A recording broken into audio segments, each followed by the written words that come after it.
Here we go. 3, 2, 1. Welcome to Last Call with Jamion Christian. Our guest today, Michael Arcieri, I'll get this right later. Pallacanestro Varese. Varese. I love it. Our guest today is the general manager of Varese, one of the top clubs in the Italian league, and a guy who's a lifelong basketball lover who's seen the game in so many different ways. And we're really excited to have Michael on with us today. Michael, how are things going over there in Italy? Things are great. We got a big win on Sunday night. It was dubbed the Halloween game by our marketing people. Halloween's not a huge thing over here in Italy, although they're beginning to pay a bit more attention to it. We encouraged kids to dress up in their scariest costume. And the scariest moment came when we let a guy get a layup when we were up by 2, think we'd have to go to overtime. And I guess he got spooked, pardon the corny pun, and missed a gimme. And we snuck out of here with a win. So the team is 3-2 after 5 weeks. That was very kind of you to say one of the top clubs in Italy. We can't lay claim to that one quite yet. We're working toward it, hopefully. But there's 16 teams in the Italian league. So we're currently tied for 4th with 4 other teams, right? So we're 4, 5, 6, or 7. But the team is playing pretty well, adapting to a new system that we're trying to implement. And so basketball-wise, things seem to be moving in the right direction. And on a personal level, being in northern Italy with my wife and my little boy, they call Varese the Città Giardino. That's the garden city. It's very green, lush, lots of parks. So the quality of life is very high, and so things are very good. Long-winded answer to your question. Things are good. And congrats to the strong start. And something you just mentioned on there, something I definitely want to talk about is you're talking about just Halloween, not a huge holiday. What has it been like adjusting to the cultural difference of European basketball versus obviously how we play ball here in the States? Sure. It's a great question, and it's I'll try to answer it quickly. That one of the biggest difference. So in terms of the play style, right? It's kind of what you typically hear. It's more of a team game, more ball movement, and not as kind of dominated by those elite talents. And then you've got other guys kind of filling their niches. Certainly, it's as a generalization, it's more of a team game, more ball and body movement, certainly. And so that's now, and maybe you feel the same way man, I've never heard anybody, a basketball lover. What a great, what a great terminology, but certainly, yeah, we both love the game, and it certainly is fun to watch it played this way. And we're 40 minutes and not 48. And it's 30 regular season games in Italy and not 82 like we're used to back home.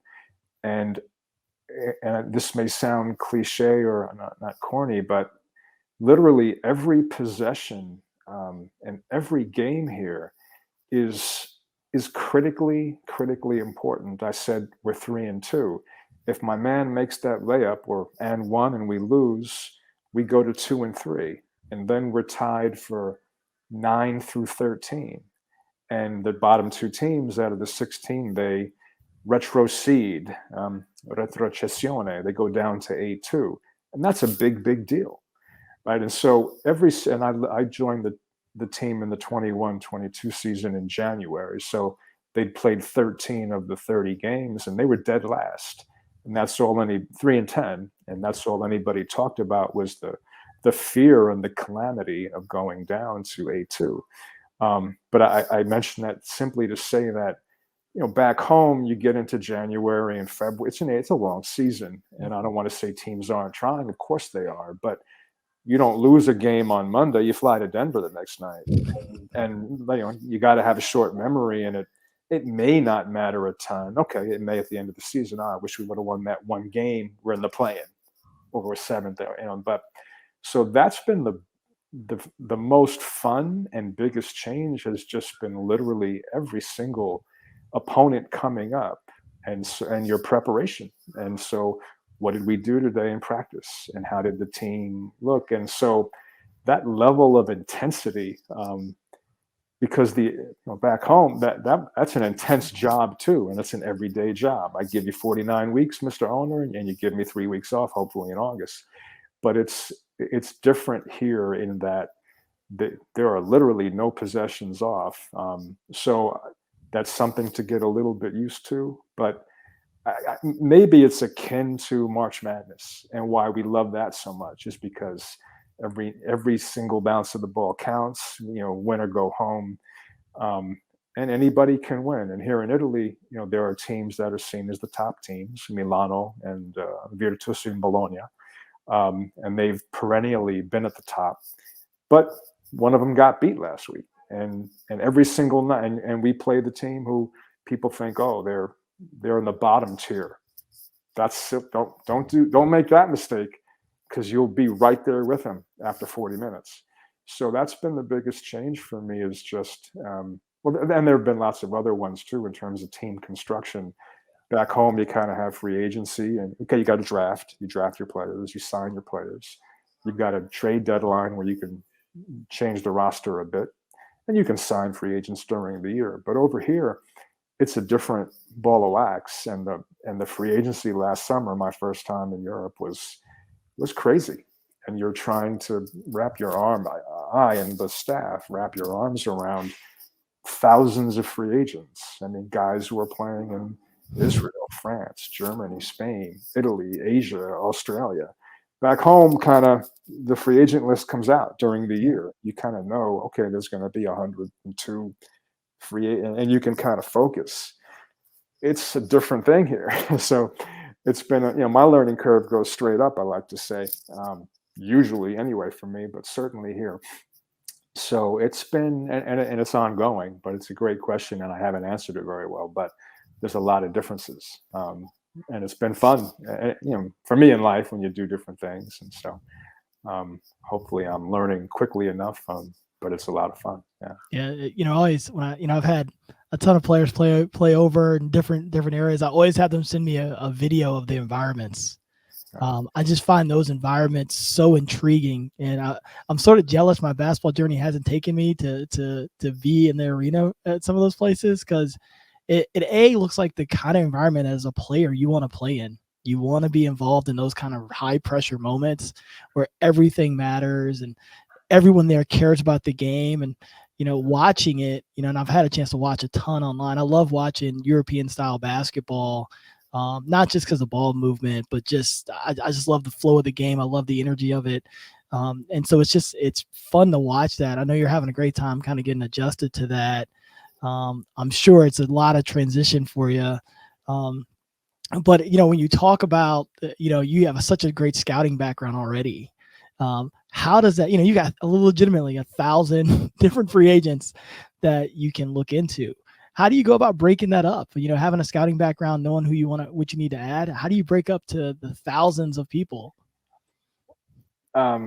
Yes, I mean, so you've got all of these different agencies and agents kind of bombarding you with their client lists and who's going to be available. So that's one of the starting points. But throughout the year, we're also scouting and keeping our eye on a certain number of leagues, especially the ones that we've determined are often going to be where players who might sign in Italy come from, whether that might, so the Italian league, obviously, but France and Germany, and so some Israel, a little bit less Spain. But so you begin to scout those teams in a general sense, and then throughout the year, you're trying to put together a very long list of who you think your targets might be. And then as you get into April and May, and by the time you're heading into June, you really want to have culled that number. One thing that's a little bit helpful, and I don't know if you, in terms of what we're doing here, particularly in Varese with our owner, Luis Scola, who's played many years everywhere, of course, but Yeah. 10 years in the NBA, but is very much a believer in the analytics and using the numbers and playing in what we think is the right or our way to play, which is to defend as best we can, rebound as best we can, and then get those efficient shots. We want to get to the rim, we want to get fouled, or we want to shoot corner threes, or efficient threes above the break, if you will. So I share that only to say that we're very much in tune with the profile of player. So we want guys who can be multi-positional. One, we like guys who can do things with the ball, play 2-3, and here in Europe you can do that a little more. I think we do it back home too, but in terms of having a guy who can play both 2, 3, and 4, we have a couple guys on the roster who can do that, and that can work very well. And so that's part of our profile. Are you a volume 3-point shooter? Can you shoot it with some efficiency? Are you able also to get to the rim? Kind of the 4 factors, right? Can you shoot efficiently, field goal, and offensive rebounding, and turnovers, and getting to the line? So that helps us because we're not looking for kind of big burly guys. We're not playing out of the low post, right? So you're not going. So anyway, so that does help a little bit in terms of culling that list. But anyway, to answer your question, it's tricky because also there are guys who take Colby Ross, our point guard this year. He played great with the Trailblazers in Summer League, and we'd been following him and recruiting him, if you will, and put a contract out offer to him. But every game he played a little bit better with the Blazers. And I get it. He's 24, and he turned 24 October 22nd. But I had the dream. You had the dream. I wanted to play in the NBA. So wait a minute. Hey, I'm doing my thing here, and maybe it makes more sense to go the G League route. Maybe let me go sign this Exhibit 10, try to get a 2-way, sign a standard contract, whatever it is. So that further not muddies the water, but just because you just don't know at the end of the day. The guy just calls up and says, hey, I've decided to give the G League 1 more year. Those are words GMs here in Italy don't want to hear. But you have to be prepared for them. And so, and I'm no expert at it by any means. I've done it one time. So, but that, to answer your question, is it's November 2nd, but we're already producing reports on the Euro Cup and Champions League and our league, and trying to understand, okay, who are the players? Who are the guys who are going to be free? And then there's the whole issue of the intel, right? And that's tougher. The right? intel At home, at least, That's I can call my buddy at the other team and say, hey, tell me about John Doe. Here, it might be a young dude playing in, I don't know, Lithuania. So it's a different game. But again, it's fun and it's challenging. And so that's where life has brought me, and embrace it and have fun with it. So. Yeah, you brought up your owner, Luis Scola, who is I've always felt like he's such a pivotal part of the European movement in the NBA. Because originally it was like we're bringing in guys who are superstars that could really dominate a team, but a guy like Scola was so valuable because he was highly intelligent, could play a lot of different positions, could play with a lot of different players, and was just a tough, hard-nosed guy. And I really feel like it opened up a window for more European players to not have to come in and be all-stars right away, but to be guys that can really contribute. What's that like, having an owner who actually has been in the battles? I mean, you just used the 2 perfect words, highly intelligent. And I'm not saying this because he's my owner or because he's literally sitting 20. I'll say I'm using meters now because I'm over across on this side of the Atlantic.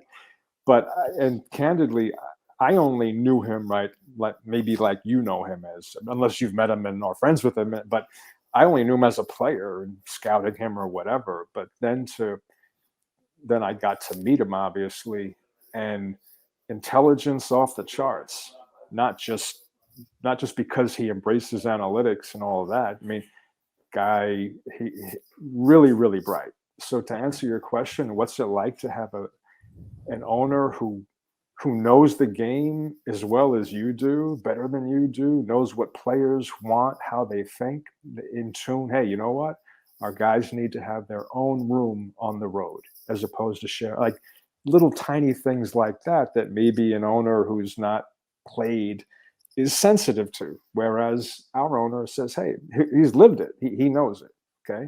When we talk about player development and vitamins, before vitamins, a terminology, I'm sure you're familiar with the terminology. So these, and they're part and parcel of what we do. But to have your owner be that guy who's an international icon and knows the ins and outs, and when we sit down after a game in a management film session, hey, you know what, this pick and roll, this drop coverage was just all wrong, or why didn't we just switch that in late shot clock? Right? You've got an owner asking that question, or just or complimenting a good. So to answer your question, it's what could be better. What could be better than having an owner who's completely invested and who knows the product and knows what you're doing, as well as anybody else in the room, if not better than everybody else. So it's an amazing advantage. It keeps all of us on our toes. It pushes me to, and I embrace the analytics, but I'm not a guy who's come from the, I don't want to call it the Daryl Morey school, but just that, that tree of guys. I didn't work with those teams. I certainly, for me, it's just more information, right? We had analytics back in the 70s. It was just a score sheet, right, with field goal attempts and makes, and okay. And now we can put video or cameras in the arena and tell us how far a guy's running, and at what speed, what's the arc of his shot, okay, what's the angle. I mean, so obviously there's a whole lot more we can do. But to answer your question, I talk about getting lucky and landing in a spot that this whole thing kind of happened accidentally. But to answer your question, it's amazing to have an owner who knows all of it and believe and has conviction about who we're going to be as an organization, how we're going to treat people, what the culture of the place is going to be. What every apartment has to be clean. The internet has to be fast. I mean, right? It's all about the players all the time, and our staff at large. Yeah. So when you have somebody who believes in all those things and has lived it, and that's you need no more motivation, and I think it gives us a great advantage. And we're always looking for little advantages. That's certainly one of them, and maybe not little. Yeah, it's interesting. I mean, and obviously you have a basketball background, played at Wesleyan, was a really good player there. Bergen Catholic guy. Bergen Catholic's always found a way to have really talented players in basketball. So you're a guy who's played it. You have an owner who played it. Obviously I played as well. I think it's different. The analytic conversation, I do feel like, is different when you played it. Versus when you did, and that's not a knock on the guys who didn't play it, who live and make all their money on analytics. But I do think you view it differently. When you're out there in the pick and roll, or you're out there hedging on the screen, or having to make a contested 3-point shot, I think you just view it a little bit differently. Yeah, and you're absolutely right. And unfortunately for me, kind of looking back at the way I played, I was more of an offensive. I thought I could outscore you because I could shoot and pass a little bit. But these just today, my assistant, not lift, to be in position to catch the swing to shoot an open three, or another guy not getting all the way to the corner because the penetrator, right, wasn't going to be able to seam along the baseline. And they seem like tiny little things. No, it's just one made 3-point shot. Yeah. That's right. We're 1.23 points per possession on that shot. That's win or loss, right? And that's being 16 and 14 or 15 and 15 and not making the play. So these little inches, man, they make. What was that movie, Friday Night Lights, with I forget the football movie? Yeah. That super inspirational talk that what's his name? Anyway, the point simply being is that I didn't pay attention enough when I was playing, and now it's ironic. I didn't play a lot of defense, and now it's not all that I focus on. But hey, what are we really going to gap that 3-point shooter? Aren't we going to get up? So, but you're right. It's but the good news is we've assembled a roster of guys who have a good high, basketball IQ. That's something we place a lot of emphasis on. We've got a great coaching staff, and it takes time. We're not we're not a finished product by any means. We're far from it, but you see the guys out there listening and trying to be there, and and running all the way to the corner means all the way there, not 92.5 feet or whatever that is in meters here, but all the way. So it's and it's been fun for me too, because this is the most analytics centered organization, and we had it in Orlando, had it with the Knicks, the Nets way back in the day, Dallas, and the G League team there. But it's also been another great kind of exposure for me too. So. Yeah, I think again, being a guy who's always relied on I always call it winning in the margins. The conversation about how you win is different when you have data to back it up, and your ability to share that with your players.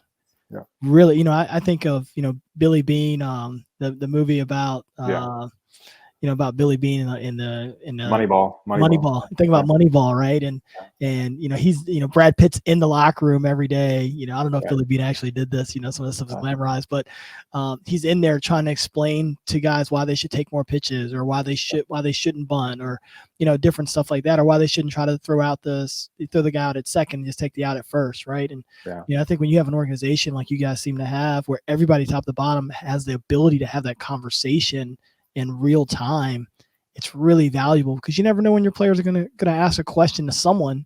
Right. You want more people to have the ability to answer it with the authenticity that's real. You're touching on a great point, because the alignment, and people always use that word in terms of from your ownership to your management to your coaching and players, but it's absolutely correct. You need to have it, and the teams that are most successful in all sports, I think, as a generalization, have that. It's kind of ironic in a sense. We're a smaller organization, our basketball operations department, and we're not tiny, but we're 20-ish, whereas right back home with the team, it's a lot more. But the good news about that is if it starts with Scola, and this is how we're going to play. And this is not only what we're going to do with the prima squadra is the professional team, but we have a settore giovanile, which is the youth. It's the youth program, right? So from 19 all the way down to 4 or 5. But when you're talking about this is what effective field goal is. This is why we don't like that long two. But that takes time. Like 14-year-olds don't pick that up right away. But you hit it on the head again. That gives you a chance at least to actually implement and kind of inculcate your environment with, this is why we play this way, because the owner said so, or not, or because it actually makes sense. And I know you're a coach, and obviously you are, because you think about things like, hey, how can I get my player to stop doing that thing, but do this thing? And you're right. When you have a piece of paper or a video clip on your pad, and you say, look, this is what's happening, 3+ dribbles. Every time you get to a third or a fourth, you're 0.73 points per possession. But when you get off it at 1 or 2 dribbles, you're at 1.2. And at the end of that's okay, I understand that, because I don't want to be 0.73 coach. Right. I want to score 15 a game and not 9 a game. I want to play 30 minutes a game. And it's funny, here in Italy, here in Europe, it's a 40-minute game. So dudes are happy to get 22 to 27. And I'll even tell you, I won't give you a name, but a very important player for us last year, we kind of said, look, we're going to need you to go 30 minutes for us. And he winced at me a little. But he said, and to give you an example, right? I don't know if GM's back home or sitting down with their guy to say, hey, but nobody takes themselves too seriously. I certainly don't. And so we're all just kind of basketball people trying to help get assists wherever we can. But so I sit down with the players often, and he said, oh, Mike, he said 27, 28 is my sweet spot. I thought to myself, wow. I've never had a player tell me I want 2 less minutes a night. But just getting back to the earlier part of our conversation about, it's an intense 40 minutes. Yeah. And you're going to get and all this ball movement. Okay, and there's a lot of pick and roll. There's a lot of second side. But if you don't defend, you're going to get exposed, and you're going to hurt your team. So even the offensive players who kind of, I can get it down on that end.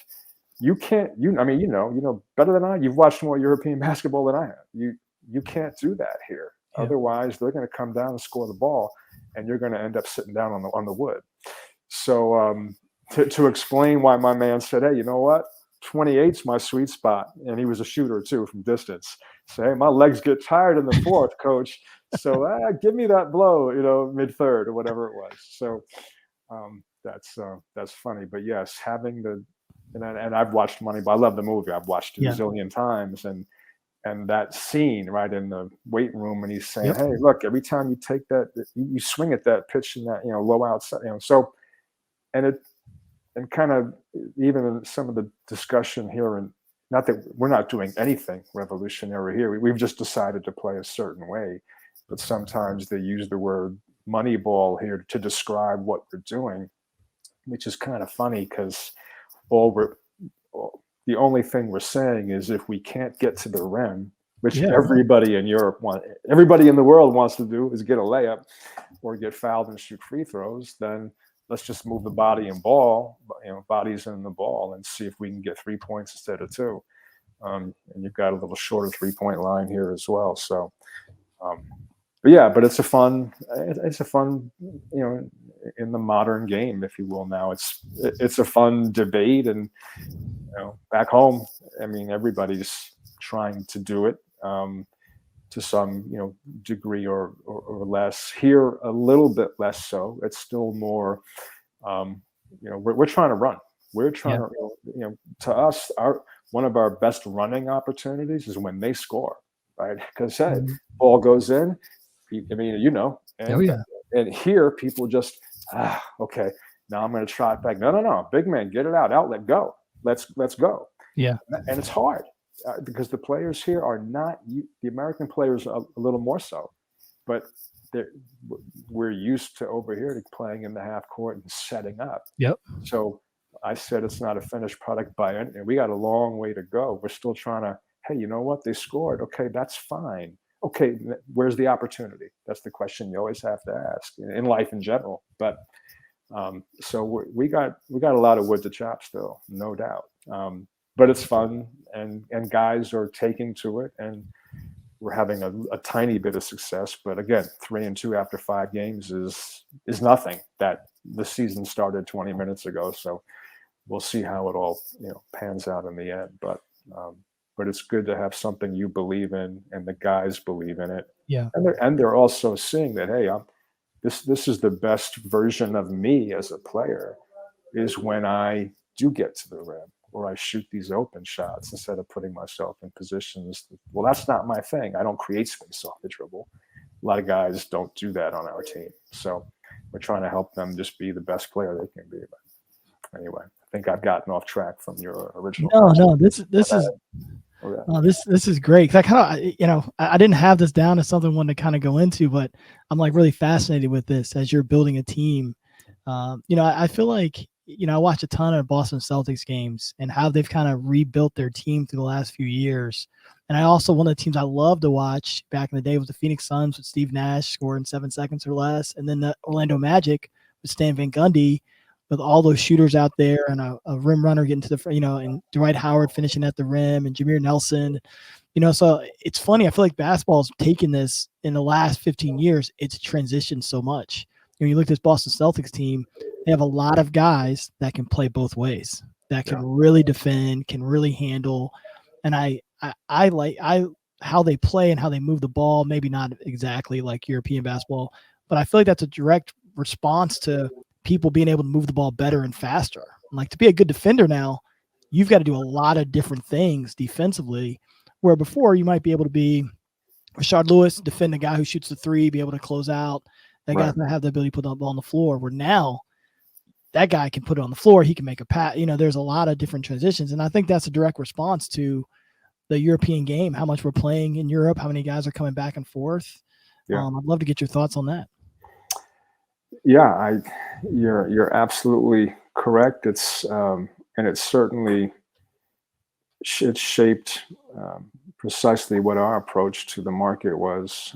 We're basically playing with four perimeter players and then one kind of dynamic rolling big who can come out and set screens, and then kind of vertical space and make teams defend above the rim. But your point generally about where the game has gotten to, where okay, and I don't use it, positionless basketball.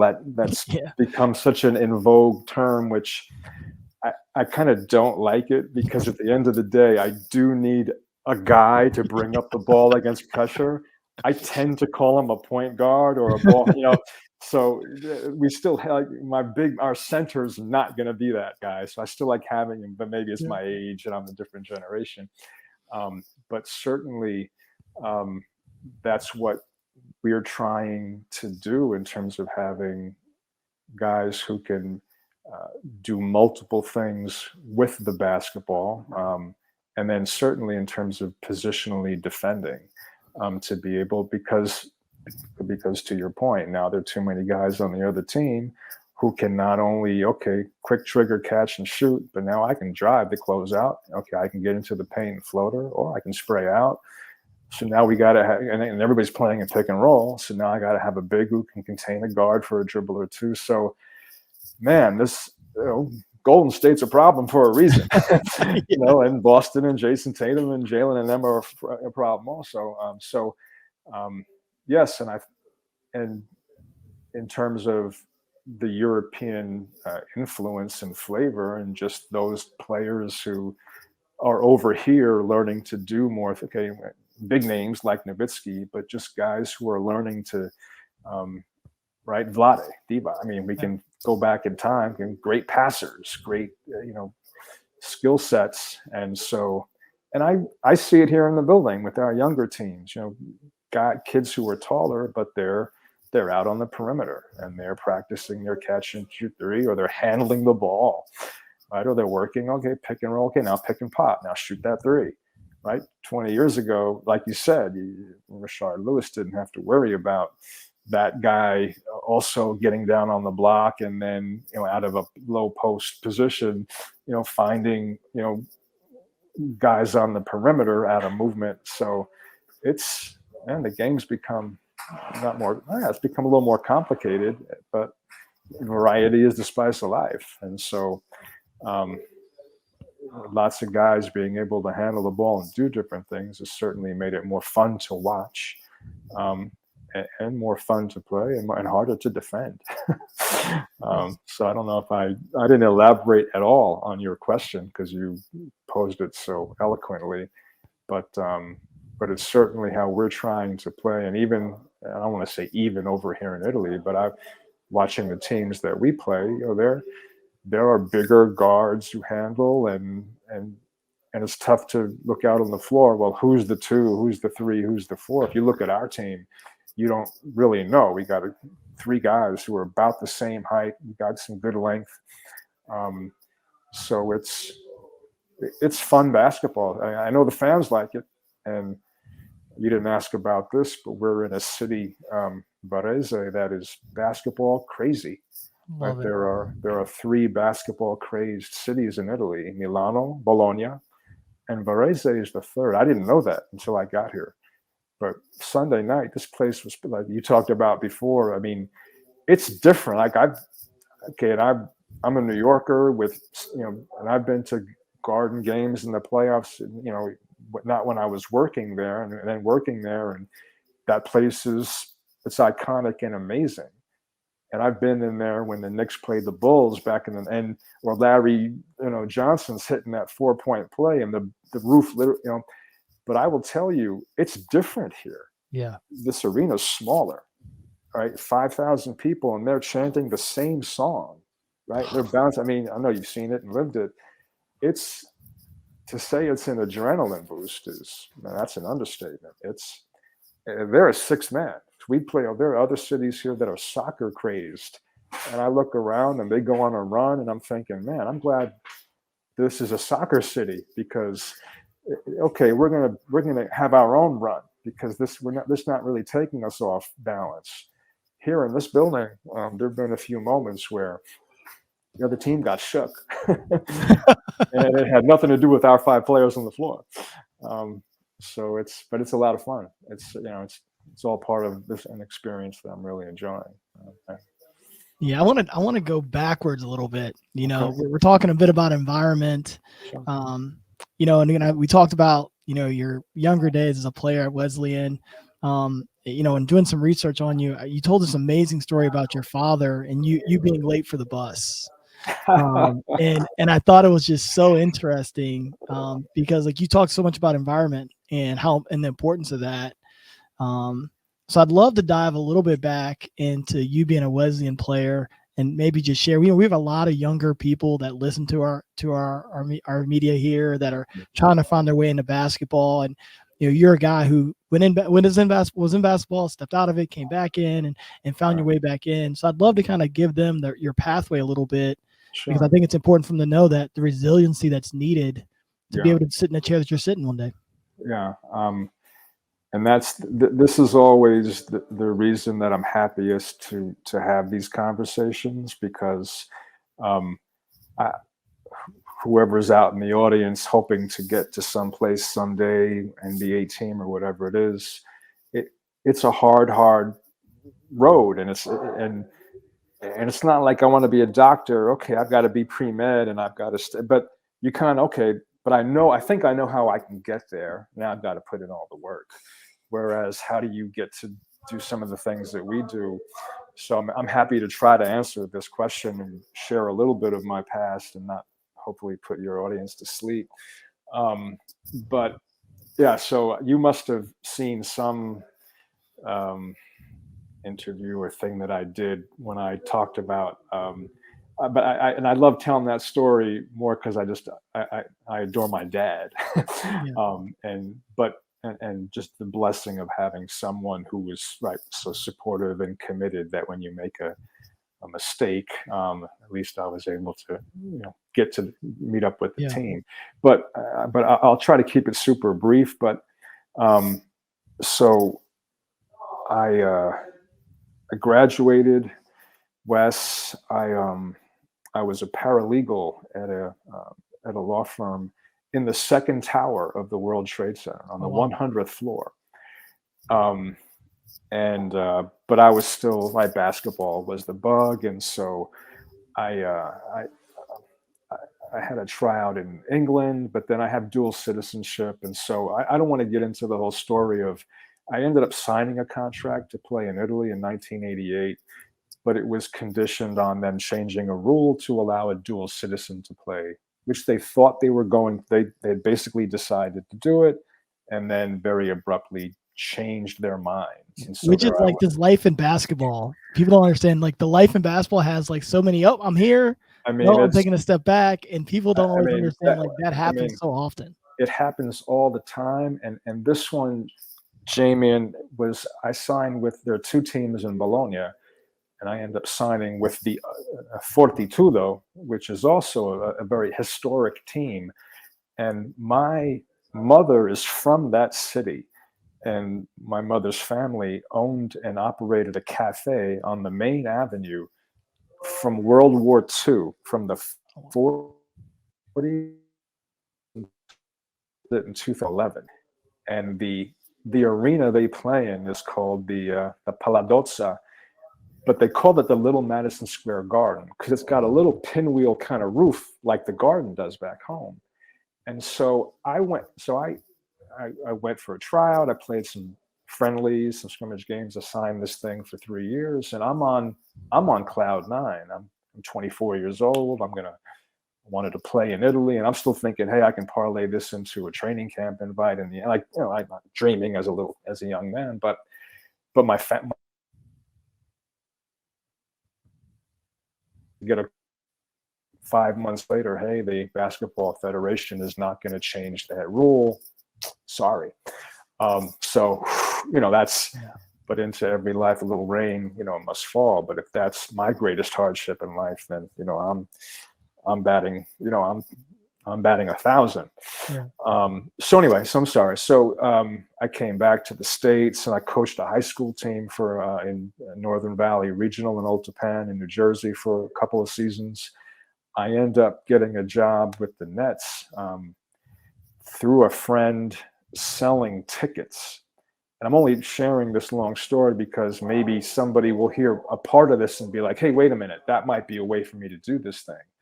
So I'm selling tickets, and I was lucky, and I sold a bunch of them quickly only because I had a bunch of friends who liked basketball. So the gentleman, Jimmy Lamparello, I still remember him, senior VP of ticket sales with the Nets at that time. This is 1990. Says, hey, Michael, we want to give you a full-time job.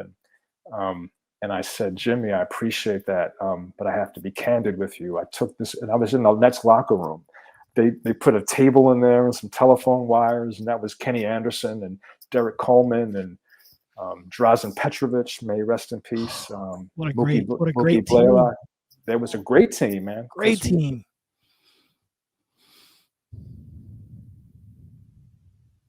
Locker room, just cold calling people, calling my friends like, hey, buy some tickets. Anyway, so they wanted to offer me a job. And I said, look, I really was hoping to find a way to get into basketball operations. And so I said to Jimmy, I said, and Willis Reed was the GM of the Nets at the time. And so long story short, I said, look, if you, here I am negotiating, I'm a 27-year-old, whatever, negotiating with Jimmy, who was a salt of the earth, wonderful guy, as was Willis Reed. And so I said, look, if you get me in Willis's office for 5 minutes, if I can't make something happen, I'll come and keep selling the tickets. And so Jimmy made that conversation happen, and I ended up sitting down with Willis Reed and basically asking him for an opportunity. I want to keep the details, shorter to not go on too long. So I end up scouting for the Nets for a couple of years. And then while I'm doing that, I'm living in New York City. I lived there for 27 years on the Upper West Side. And so I was volunteered teaching English as second language while I was doing the scouting, because I was an international scout, mostly the second season. So I'd go away for a few weeks and come back, and I had time. And I'm Catholic. I go to church, and the church had an English as second language program. So I wanted to do that for a little bit. And so the head priest, the pastor, Father Jim, may he rest in peace, came to me. Well, okay, this is more stories, man. I love it. No, give it to us. Give it to us. So, but just so listeners can hear, wait a minute, that was like, how did that happen? Right. And so I'm in Paris, and I'm scouting Georgi Murasan. If you remember, George Murasan was 7'7". He was playing for one of the teams in Paris, and I'm coming back to JFK, and Father Jim is on the plane now. And you don't typically see priests. I mean, of course they travel, they do that. So I said, I'm like, hey, what are you doing on this flight?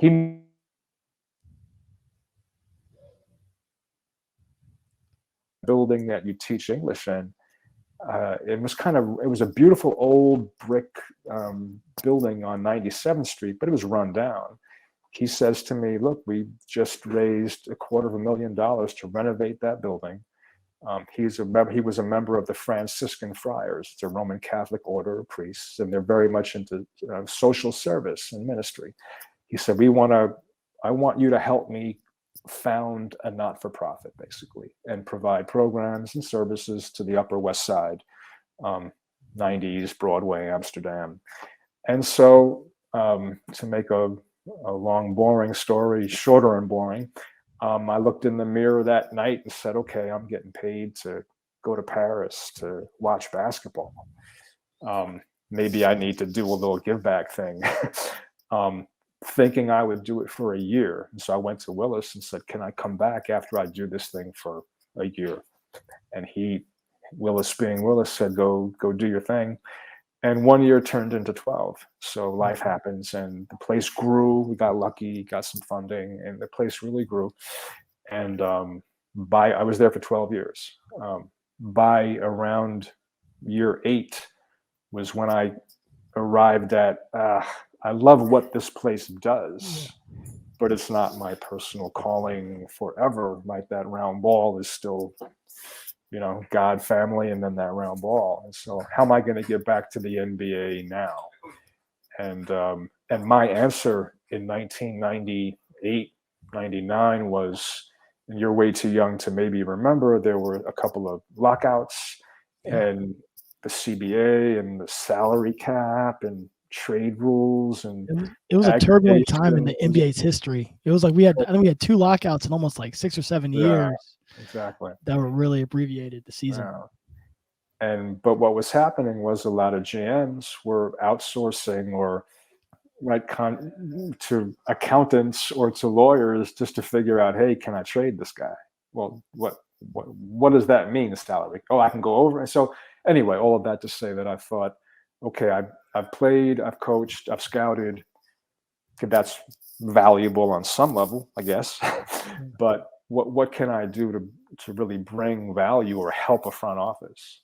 And I loved coaching, by the way. So I was coaching teams in that building at the community center. There was a gym on the 3rd floor. So I was coaching AAU teams. So I got my fix and kind of did that and worked guys out. So that was, a lot of fun. They try to understand collective bargaining and negotiating and contracts, and see if having some knowledge of those things fused with my basketball background could add value and be helpful in a front office. And so I went to Brooklyn Law School at night from 2000 to 2004. Graduated, luckily passed the New York and New Jersey bar exam.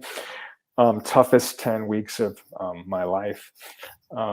And then I will not bore you or the audience with the odyssey that was 2005 to 2012 when Rob Hennigan called me and hired me to be his director of basketball administration and his salary cap and trade guy.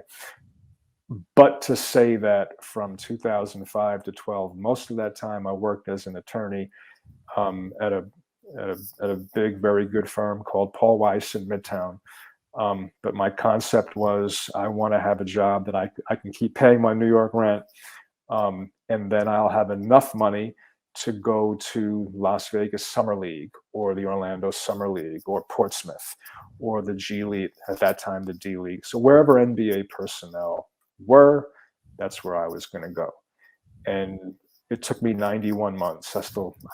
I count. Numbers are important. And so I'm sharing that only because you used the perfect word earlier, and not that I'm the king of resilience. I certainly am not. But I had, at the time, I was single, and my blinders were on, and this is what I want to do. I want to work for a team. And so it took a long time. But when Rob Hennigan called me and made that job offer, I don't know. No, I do know my little man being born. It was a more joyous moment, certainly, or my wife saying yes to me that she'd marry me. But anyway, when Rob Hennigan called you, who was the first person you called after taking that opportunity? So it was a Friday. It was August 3rd. It was 6:23 p.m. And I would go home to see my parents live in Ridgewood, New Jersey, in Bergen County, about 25 minutes away. So I decided I wasn't going to call them and tell them. I was going to just put the term sheet that they were going to send me the next day in the morning in front of them, because they'd lived through this odyssey, of course, so the first thing I did, actually, I called Matt Lloyd, was the assistant GM who I'd interviewed with when I went down to Orlando. I called him to say thank you and to tell him how much I was looking forward to working, being part of the Magic family. I hung up the phone, called Scott Perry, who was the other assistant GM. So those were the first 2 calls. And then, you know what, man, I'm a strange person, because I was, there are no words. I can't 91 months is a long time. Yeah. And not to say that I wasn't living life, and during all that time I was working, and so, but to finally have that,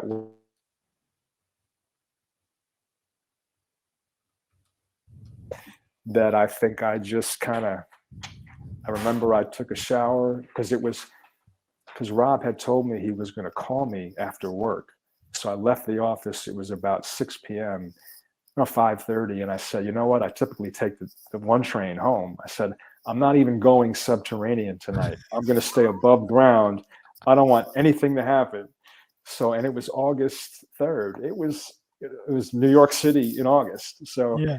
and I walked from 51st Street to 97th. And so I just remember after the call, taking a shower and walking to one of my favorite little Carmine's, is an Italian restaurant back home, by myself. I went by myself. I walked in there. I had a small glass of red wine and the eggplant parmigiana, which I love. And I just needed to let it sink in for a minute, because it was like, I don't know when you use the word surreal or when you're supposed to use, but I feel like maybe that's the word to describe that evening. So that's a long-winded answer to your question. Who did I call? I don't think I called anybody that night. And then I told my parents. How did your parents respond when you Oh yeah, called them I to your mean, house and put the I 12 think, seat down? yeah, I think mom and dad. I think mom shed the tears. I think my dad's super. He's a fun-loving, fun guy, but he's super serious and reserved, and he kind of looked at it, and then so he has to make he's a New York City guy, and like he boxed. He's a doctor, but he's a tough guy. And so what I had done is I'd whited out the compensation numbers on the term. Not that I told him anyway, but so my dad's just like, oh, you whited out. Why are you volunteering? Like, are they not going to pay you? Like he had to go and find humor in that moment. But my mom, of course, because every one of those 91 months, she'd be like, well, Michael, you have this great law degree, and what are you going to do if this NBA thing doesn't work out? Right, which is a question every mom, should be asking. And her son, of course, would always wasn't thinking that way. I mean, that's for better or worse, and I guess in this case for better. But that was I just kind of just let it sink in myself, because it was a long time coming. But I'm almost embarrassed to share any of this, except for any one person listening.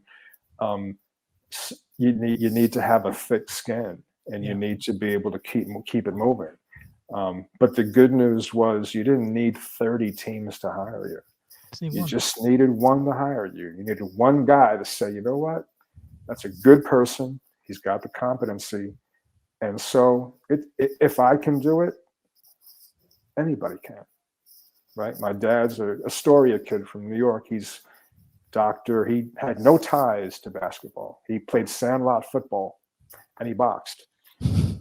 And then his son goes on to fall in love with a different game. And so anybody, and one of the things I've enjoyed certainly the most is now when you work for teams, even here in Italy, but especially back home, you get people reaching out to you all the time. Hey, can I talk to you? Can I have a coffee? And so I try to always say, don't ever forget how it felt during the 91 months when you were on the other side of that email or phone call. And to watch friends and acquaintances get jobs in the NBA is a lot of fun for me, because I know better than most how they feel. It just happened a few weeks ago. A friend got a job. Anyway, so anyway, all of that to say to the people listening, you can make it happen, but you also have to create. It requires luck, but you have to also create your luck. So you have to put the work in always in life. But if that means sending that extra email, making that call, going to that event, and the other, if I can give advice, if that's okay, because I've lived this one a lot, and you have too, I'm sure. You've had a lot of people want to work with you and coach on your staff. and we get these emails all the time. Hey, I'd love to work for so and so team, and I'm going to be the best, and I'm going to work harder, and that's fine to say, I guess. But what always stood out was the communication, the email that said, hey, Michael, I see you guys are thinking about maybe extending John Doe. Here's some ideas I have about that. Free of charge, smiley face Yeah. kind of thing. Just because that shows so much. It says and that's what I tried to do. What I want's not important to any of the 30 teams. They're just trying to win a Larry O'Brien trophy. That's it. So how can I help you do that? Or how can I at least show you that maybe I can help you do that? So when I get an analysis, hey, I think you should pay so-and-so 48 over 4 years, ascending. I mean, that, it doesn't even matter if your work product is right or wrong, or a good idea or not. You've already won the room with me, because you've showed me you have the judgment and the wherewithal to think I need to be focused on what you're worrying about, Team X. Yeah. Not that I want a job. That anyway. So I would say to people who are trying to make a job happen, who is your audience? But kind of, my dad would always say this, Michael, it's human nature to think about yourself and what you want. You can't live life like that. You've got to think about what the other person is going through. I mean, all parents say that, and it's the right thing to say. But even in this instance, okay, I want to work for an NBA team, or I want to coach a college team. What can I bring? How can I help you? Right. That's what because I was living my life trying to figure out what to pay that guy in the extension.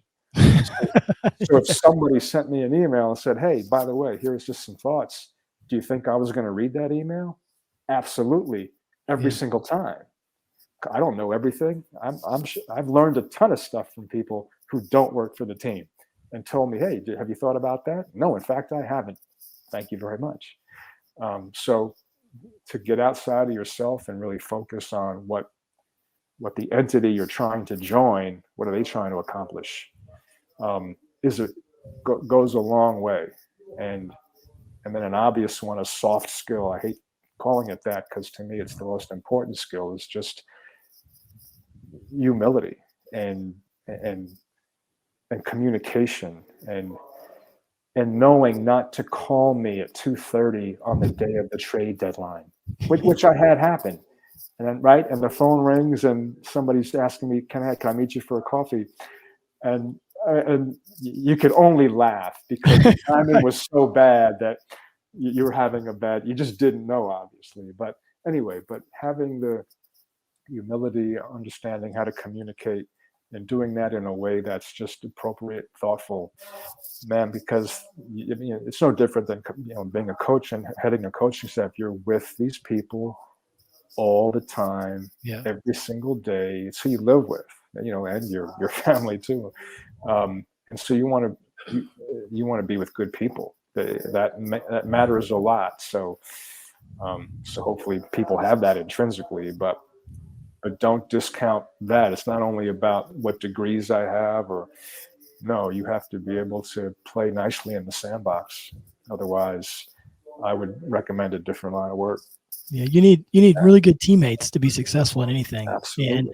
And there's other walks of life that you can be in where you can be individually really successful and kind of put your head down.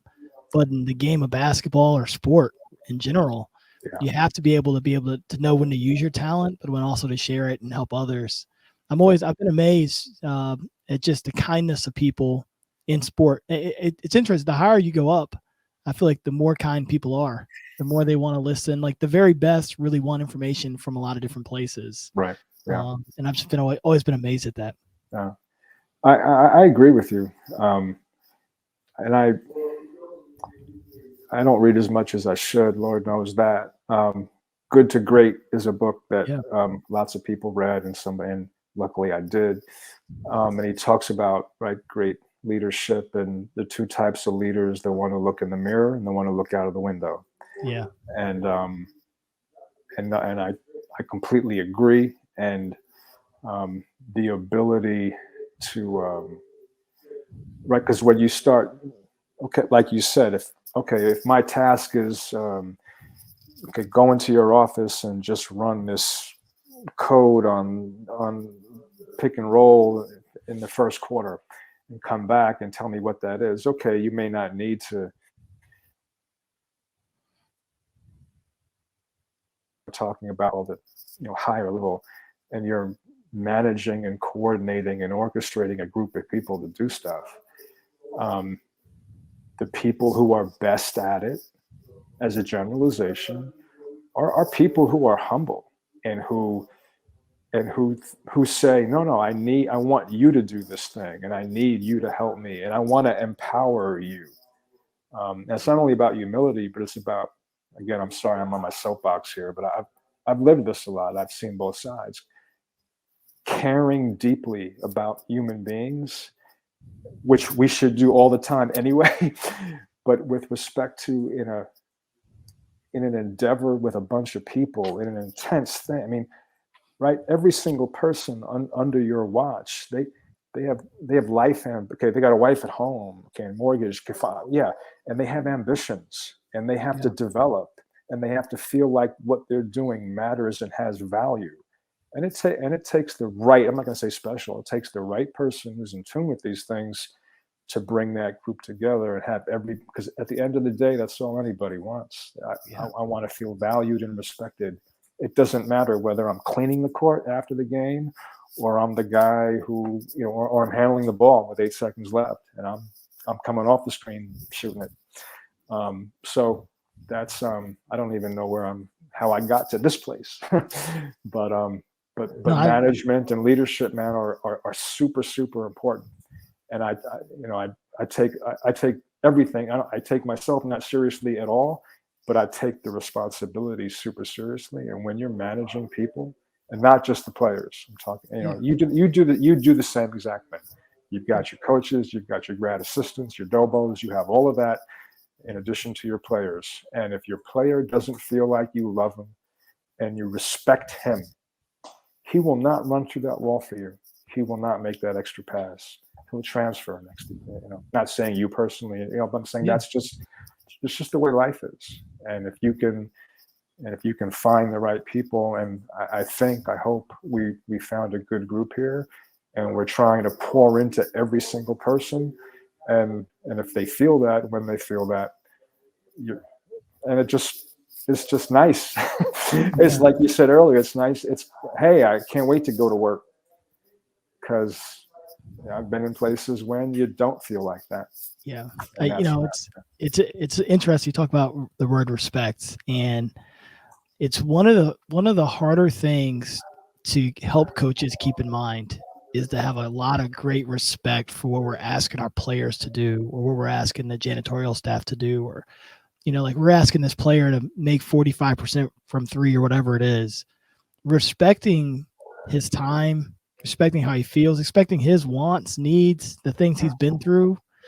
I do feel like basketball's moving in a better space of that. I think sport in general is moving in a better space with that, of just having true respect for what we're asking to be done at the highest level, because we start to recognize that there is pressure behind it.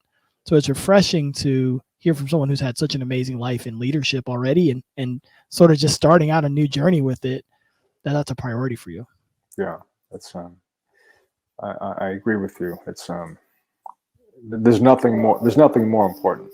And whenever I pull out of town, pull out of Varese, I want to be able to look back or have people say, hey, we really liked working there. We felt like this was a group, this team. And it's a sad, New York Knicks fans are not the only savvy fans. They're all over the world, and here too. Fans, hey, and it's a small town, right? It's 80,000, and they love this team. And I hate to tell the story, but just to give you a guy who I don't know, the final buzzer went off. The guy missed a gimme. We win the game. Crowd's going crazy. A guy who I don't know has walked up to me, and he hugged me super tight. And he just said, hey, we're just so thrilled about the way these guys are playing together and the way they're playing. And there it is. That's back home, New York Knicks fans. Like, Yeah. and pardon me, I'm a New Yorker at heart, but that's all people care about is, are you Yeah. playing the right way? Does that, and as an organization, are you treating each other the right way? And Yeah. so, I'm sorry, man, but these things No, are this always, is great. they're always, because it's something that when you're in management, like you Yeah. were thinking about these types of things every single day. And and that's, but it's a great responsibility, but it's also, but there's great rewards with it though too. I'm not going to lie, when that guy said that to me, like, I have almost zero to do with it, but it's just, but he meant it, he felt it. And Yeah. I like the fact that, hey, this human being actually is feeling some joy tonight, and he's Yeah. bringing his little kid to watch the game. And because at the end of the day, that's my other thing, is you got to share this thing. Like, Yeah. we're blessed to have these jobs, but you got to share it too as much as you can. And so that's a lot of fun Yeah. also. We would always say, connections are a gift to the world, and we want every person that comes to watch us play to feel that connection. Yeah, yeah, Because they've spent money, they've spent time, yeah, they spent emotion on something that they can't, on something that maybe they can't all do.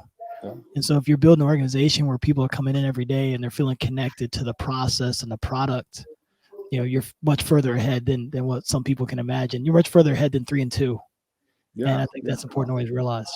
yeah. I hope that's what we're trying to. That's what we're trying to get to, and it motivates.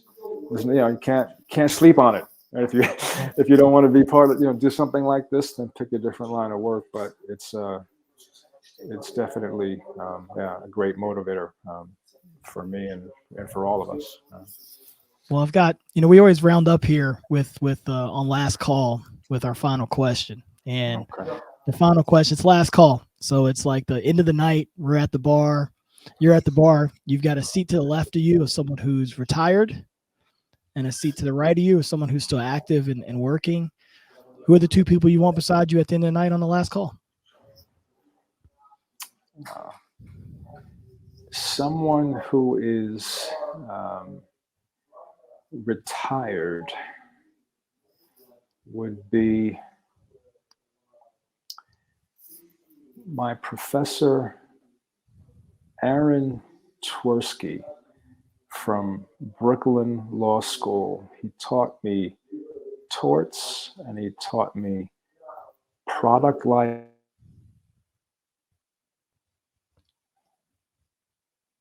He was the preeminent authority on product liability in the whole country. Interesting. But my first night in our first class, August 2000, a big study hall, 160 of us, and a girl raises her hand, and it's a first class in law school, and said, "How much should we study, Professor Tversky?" And he looked at her and he said, "Well, the answer to that question is you should be studying every possible moment that you can." He said, "But of course you can't do that, because you have wives and husbands and children, and your family is the most important thing." Um, anyway, so that was all that he said. So you have to figure out what that balance is. Yeah.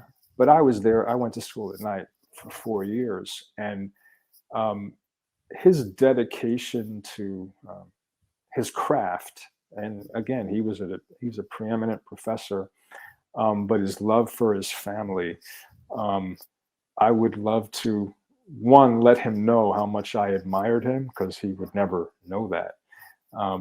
But to ask him, what was the secret to his success of continuing to grow and become preeminent? And I'll never be preeminent at anything.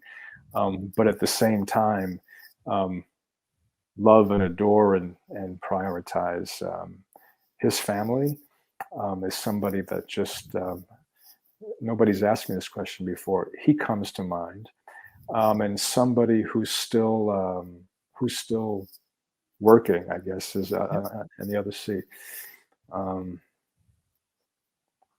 see, somebody who's still working.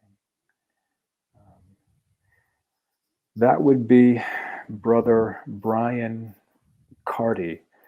Brother Brian founded a school for academically gifted.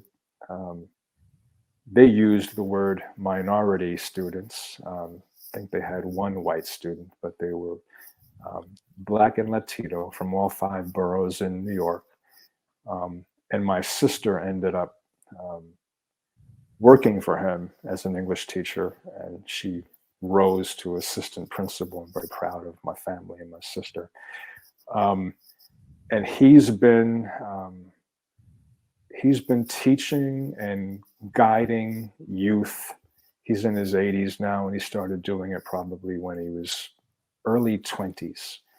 And he's affected more lives and produced more doctors, lawyers, senators, teachers than the rest of the Upper West Side of Manhattan, where the school happened to be located.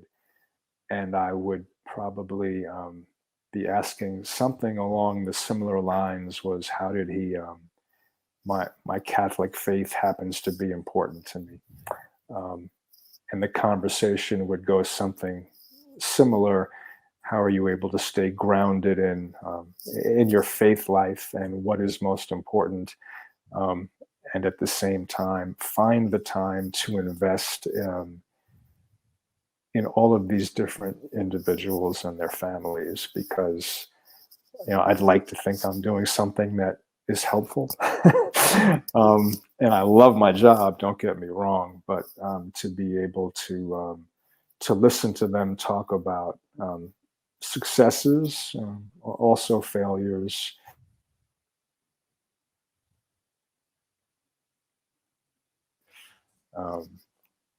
Those 2 people come to, I'm sure might think of others, but Professor Twersky and Brother Brian Carty come to mind tonight. I appreciate it. Michael. They may not be sexy answers, but no, they're great answers. They're genuine. They're genuine answers. Those are the kind of answers that we love. Michael, I want to thank you for your time, and we're going to wish you all the most luck this season. You guys are well on your way to getting yourselves back up to the top of that division. We are grateful, and the invite for you to come to Varese is official, brother. So you said you want to get to Italy at some point. We're over here. You're welcome to come. We'd be happy to host you. So I love it. I'm going to take you up on that. Please do. Please do. Thank you so much. Appreciate the time and spending the time with you.